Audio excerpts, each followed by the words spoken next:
Hi there, my name is Emily Morris, and this is my assignment on the Dispositions for Teachers for my psychology class. So the first question, what dispositions do you possess that will make you a successful teacher? Well, I have always believed in setting realistic expectations for student success. Every student learns differently, and I think it's also important to also find that right level to challenge a student so that they can achieve something greater, because students often don't realize they're capable of so much more than they even realize themselves. And then, of course, maintaining a profession of teaching and learning. I think it's important for teachers to teach as well as learn and grow along with their students, because I think that we are all eternal students and we're always going to be learning something new no matter what, no matter how professional we are. We can memorize the Bible, know it backwards and forwards, but that doesn't mean we're going to be professional. It just means that we've got some journey ahead of us. And then also support curiosity and encourage active inquiry, which is something that I love to do. I always think it's good to be curious, always good to find more knowledge and wisdom, and being active in that, being a student, going on and on and on and on, trying to find more information to gain more wisdom and more intelligence. And it also helps with development in finding yourself, and then maybe deciding what interests you, what disinterests you, what you want to do in the future. It really helps with an adolescent development. So a few dispositions that I think I need to work on is probably sound judgment, finding that level of judgment for students, figuring out how to critique them, how to help them learn from their mistakes, how to, better support the students and make sure that they're not falling behind, that they're not feeling discouraged with themselves. And also individual learning and social needs.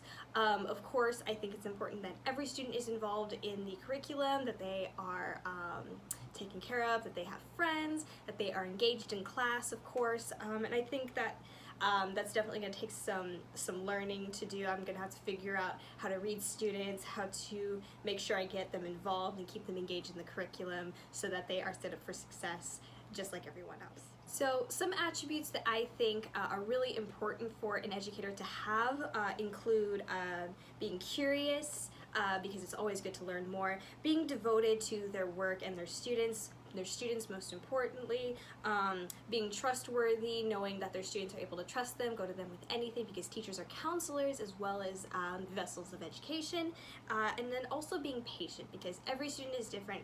You're gonna go through some rough roads, you're gonna hit some hedges, you're gonna have to trim those hedges, and then you can pass over it or find the solution and such. So I think it's really important to be patient. That is like one of the most important things in education, is to be patient with the student.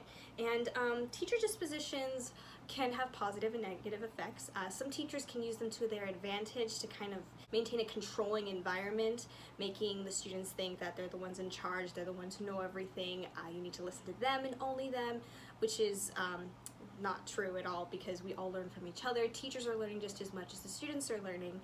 That's really, really important. But some positive notes: it can encourage integrity and trust, and of course curiosity, because I think these are the top three most important, because students need to know that it's okay to learn, it's okay to look for information, it's okay to be curious, make mistakes, find new ways to learn and grow.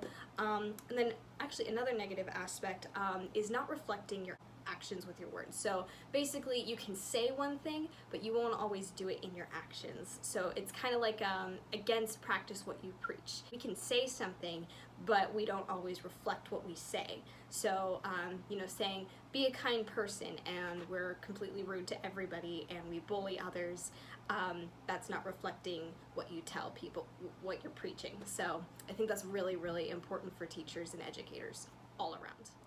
So of course, upholding and maintaining these expectations, I think it's really important that I practice what I preach. This is actually something that I do adamantly, because I think it's important to reflect what you say, because otherwise it negates a feeling of trust.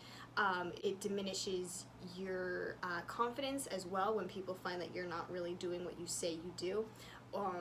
Or you go against everything that you advocate for.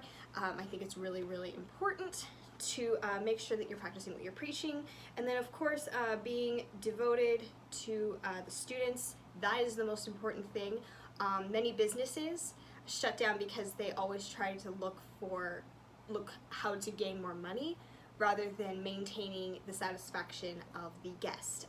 And at Disney, which is where I used to work, we always put the guest first, and that's how they became successful. We weren't looking for more ways to rope in money. Most importantly, we made sure they were satisfied with what they wanted, because they are the guest and they're the ones we are serving. And I think that's really, really important.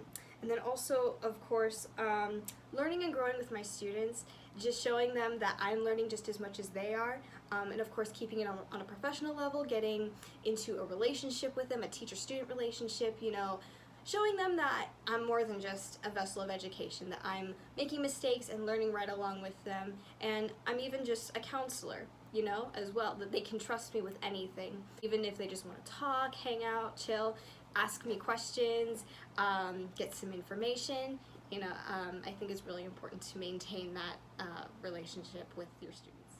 And of course, maintaining a healthy moral development in my classroom. So I'm a Christian, and my entire lifestyle is based on biblical principles, because I know it is a firm foundation that will not fall. Now, working in a public school, I may not be able to directly say biblical, God, Jesus, Christian. I may not be able to talk about that. So I will have morals and rules that are based in biblical principles, but not say it directly. So they're very indirectly related.